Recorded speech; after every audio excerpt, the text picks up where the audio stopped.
Hello दोस्तों, आप सभी को बाकेलाल नमस्कार। ही। तो चलिए शुरू करते हैं एक और राज कॉमिक्स बाकेलाल सीरीज का खतरे का अवतार। लेकिन शुरू करने से पहले कृपया आप अगर मेरे चैनल पर नए हैं तो चैनल को सब्सक्राइब करना ना भूलें। तो चलिए शुरू करते हैं खतरे का अवतार बाकेलाल। खतरे का अवतार। रामपुर गांव में एक किसान ननकू रहता था। उसकी पत्नी गुलाबवती भगवान शिव की पुजारिन थी। भगवान शिव के आशीर्वाद से उनके घर में बाकेलाल का जन्म हुआ था। जब बाकेलाल 7-8 वर्ष का हुआ तो पिता के लाड प्यार ने उसे शरारती बना दिया। बचपन में बाकेलाल की एक शरारत से क्रोध होकर शिव ने उसे शाप दिया। उदंड बालक, तूने मुझ शुद्ध शाकाहारी को धोखे से मांस का अर्क पिलाने की कोशिश की। जा, मैं तुझे शाप देता हूँ, तू हमेशा निकम्मा और शरारती रहेगा। लेकिन जब बाके की मां ने शिव से उसे क्षमा कर देने की याचना की तो शिव ने शाप में यह परिवर्तन कर दिया। बाकेलाल शरारत करके किसी को हानि पहुंचाने की कोशिश करेगा तो उस व्यक्ति को हानि के बजाय बहुत लाभ होगा और उसका थोड़ा सा लाभ बाके को भी होगा। अपनी शरारतों के कारण दूसरों को लाभ पहुंचाता हुआ बाकेलाल विशालगढ़ में राजा विक्रम सिंह के दरबार में पहुंच गया। कुछ दिनों से बाकेलाल को राजा बनने की धुन लगी थी। वह विक्रम सिंह का सिंहासन हथियाने के लिए कई शरारतें कर चुका था, लेकिन हर बार वह राजा बनते बनते रह जाता। अरे बाकेलाल, यह क्या कर रहे हो? तेरा सपना पूरा हो गया राजा। एक दिन राजा विक्रम सिंह के दरबार में, महाराज विक्रम सिंह की जय। न जाने आज यह सभा क्यों बुलाई गई है जिसमें मुझे विशेष रूप से आमंत्रित किया गया है। सिंहासन पर बैठने के बाद राजा विक्रम सिंह बोले, साथियों, प्रत्येक वर्ष की तरह इस बार भी वो दिन आ गया है जब हम किसी एक महान व्यक्ति का चुनाव करें और वह व्यक्ति राजखेत में हल चलाकर बुआई का शुभारंभ करे ताकि हमारे राज्य में कभी अनाज की कमी ना हो। यह सुनते ही राज्यसभा में प्रसन्नता की लहर दौड़ गई। महाराज विक्रम सिंह जिंदाबाद। हम अपनी ओर से बाकेलाल को इस कार्य के लिए चुनते हैं। बाकेलाल ने हमारे राज्य की भलाई के लिए बहुत से ऐसे कार्य किए हैं जिन्हें कोई दूसरा करने की सोच भी नहीं सकता था। अब फैसला आप लोगों के हाथों में है। वाह महाराज, इससे बढ़िया चुनाव हो ही नहीं सकता। मेरा समर्थन आपके साथ है। हमारा भी। मैं लेकिन महाराज, भला मैं इस काबिल कहाँ हूँ? मैं तो एक तुच्छ प्राणी। नहीं बाकेलाल, सर्वसम्मति से फैसला हो चुका है। राजकीय खेत में हल अब तुम ही चलाओगे। महाराज ठीक कहते हैं बाकेलाल जी। और अगले ही दिन पूर्ण राजकीय सम्मान के साथ बाकेलाल राजकीय खेत की ओर रवाना हुआ। बाकेलाल जिंदाबाद। वाह, प्रत्येक वर्ष में किसान सहयोगियों के साथ खेत जोता करते थे। वाह, प्रत्येक वर्ष महाराज स्वयं किसान सहयोगियों के साथ खेत जोता करते थे। आज यह शुभ कार्य बाकेलाल के हाथों होगा। वाह, इतनी प्रसिद्धि और इतना सम्मान मुझे मिलेगा, यह तो मैंने कभी सपने में भी नहीं सोचा था। आज पहली बार विक्रम सिंह का मुंह चूम लेने को दिल कर रहा है। पुच्छ, किस सोच में डूबे हैं बाकेलाल जी? हम राजकीय खेत में आ चुके हैं। ओह बाकेलाल, इसी छोटे से खेत में हल चलाना है आपको? ओह अच्छा। और वह रहा हल। लेकिन महामंत्री,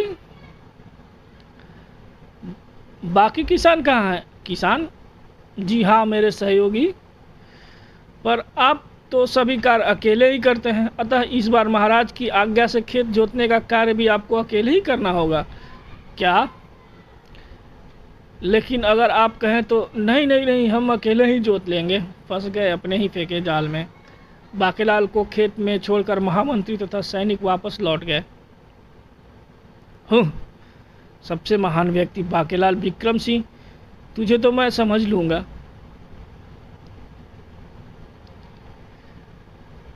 इसी छोटे से खेत में हल चलाना है आपको? छोटा सा खेत? महामंत्री धर्म सिंह, लगता है तेरा भी अब वक्त आ गया है बाके के हाथों। हाय रे दुर्भाग्य, हल भी बिना बैलों का, यानी कि बैल भी मुझे ही बनना पड़ेगा। बू बाकेलाल, इसी छोटे से खेत से हल चलाना है आपको। इस वर्ष महाराज ने अपनी बला मुझ पर टाल दी है। हे भगवान, मैं विक्रम सिंह के हाथों फिर ठगा गया।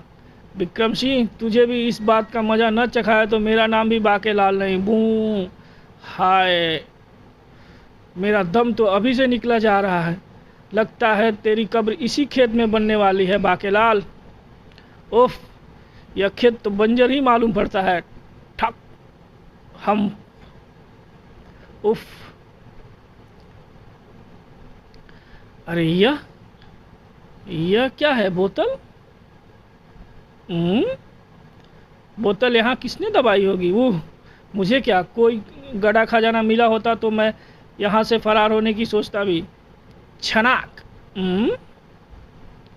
हे भगवान, बोतल से धुआं कैसा निकल रहा है? बाप रे, यह तो एक जिन्न है। बाकेलाल जिन्न को देखकर बुरी तरह उछल चुका था।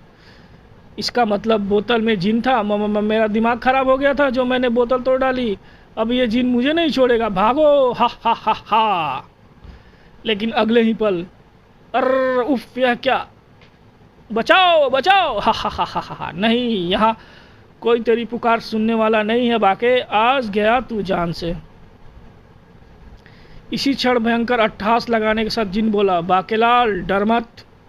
ये तो मेरा नाम भी जानता है। कहीं ये कोई मेरा पिछले जन्म का शत्रु तो नहीं है? मन ही मन यह सोचते हुए बाके बुरी तरह से घबरा उठा और प्रार्थना के स्वर में जिन से बोला, जिन भाई, मुझे क्षमा कर दो। मैंने तुम्हारे आराम में खलल डाला है। मैं तुम्हें उससे भी अच्छी बोतल रहने के लिए लाकर दूंगा, किंतु बस तुम मुझे क्षमा कर दो।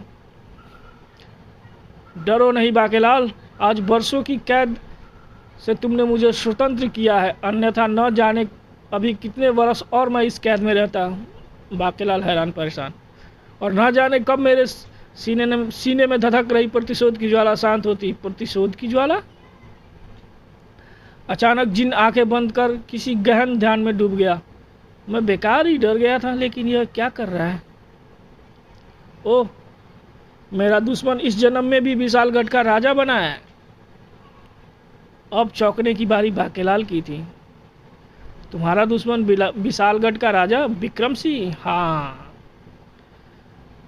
बात आज से 100 साल पूर्व की है। राजा विशाल सिंह तब विशालगढ़ के राजा हुआ करते। राजा विशाल सिंह की जय। महाराज, उस शैतान जिन चक्रमणि की हरकतें बढ़ती जा रही है। न जाने कहाँ से वो हमारे राज्य में घुस आया है और उसे भोले भाले लोगों को सताने में मज़ा आता है। महाराज, इस जिन से छुटकारे का क्या उपाय हो सकता है? वह कोई मानव होता तो हम उसे पकड़कर दंड दे भी सकते थे, किंतु जिन को कैसे पकड़ा जाए? ठीक उसी पल, अरे यह क्या? महल कैसे हिल रहा है? हा हा हा हा, ये भीषण अट्टहास, भूकंप। महाराज, मुझे पकड़ना सरल नहीं है। अब देखो मैं कैसे इस महल को ध्वस्त करता हूँ। हा हा हा, भागो। लोग महल के द्वार पर ही ठिठक गए। हे भगवान, महल तो हवा में उड़ रहा है, बचाओ। उधर महाराज विशाल सिंह, दुष्ट चक्रपाणी, तेरे जैसे शैतानों से निपटने के लिए हमारे गुरु ने हमें एक मंत्र सिखाया था। आज हम तुझे तेरी कारस्तानी का दंड अवश्य देंगे। चक्रपाणी हक्का बक्का हो गया। ये सुनकर राजा विक्रम सिंह ने मन ही मन में कोई मंत्र बुदबुदाया। जय गुरुदेव। अचानक जिन चक्रमणि चिल्लाने लगा, आह नहीं महाराज, मुझे क्षमा कर दीजिए। आह, क्षमा क्षमा क्षमा महाराज। देखते ही देखते धुएं रूपी जिन बोतल में समाने लगा। जिन बोतल में समा गया और महामंत्री, इसे ले जाकर कहीं दबा दो, इस दुष्ट की यही सजा है। महामंत्री भी हैरान। जिन्न का जादू टूटते ही एक तीव्र झटके के साथ महल वापस भूमि पर आ गया और राजा विक्रम सिंह, मैं तुझसे बदला लूंगा। इतना कहकर चक्रपाणी क्रोध से भर उठा। कल का राजा विशाल सिंह आज का राजा विक्रम सिंह है और मुझे उससे प्रतिशोध लेना है। और बाकेलाल भला राजा विक्रम सिंह से बदला लेने का यह सुनहरी मौका क्यों छोड़ देता? वाह, अगर इस जिन की मदद से मैं विक्रम सिंह बन जाऊं तो बाकेलाल, तुमने मुझे एक लंबी कैद से स्वतंत्र किया है। मैं तुमसे अति प्रसन्न हूँ, जो भी मांगना चाहो मांग लो। जिन्न महाराज, विक्रम सिंह केवल तुम्हारा ही दुश्मन नहीं बल्कि उसने मुझ पर भी बहुत अत्याचार किए हैं। वह देखो, इतने विशाल खेत को बिना बैलों के हल से जोतने का काम उसने मुझे नीचा दिखाने के लिए ही सौंपा है। ओह जिन्न भाई, मैं चाहता हूं कि विक्रम सिंह को बोतल में बंद करके तुम मेरी शक्ल सूरत विक्रम सिंह जैसी बना दो, ताकि विक्रम सिंह को गद्दी नदी में बहाने के बाद विशालगढ़ का राजा मैं बन जाऊं। यह मेरे लिए कोई कठिन कार्य नहीं है, बस तुम केवल राजा विक्रम सिंह को नील नदी के निकट ले आओ। तो उतारो फिर मुझे नीचे। बाके ने खेत जुताई का कार्य जिन्न को सौंपा और महल की ओर चल पड़ा। महल में बाकेलाल को देखते ही विक्रम सिंह उछल पड़े। अरे बाकेलाल, तुम खेत से इतनी जल्दी कैसे लौट आए? महाराज, जब वहाँ करने के लिए कुछ बचा ही नहीं है तो क्या करता। अब तो केवल बुआई करनी बाकी है, और महाराज मैं चाहता हूँ कि बुआई का शुभारंभ आपके हाथों से हो।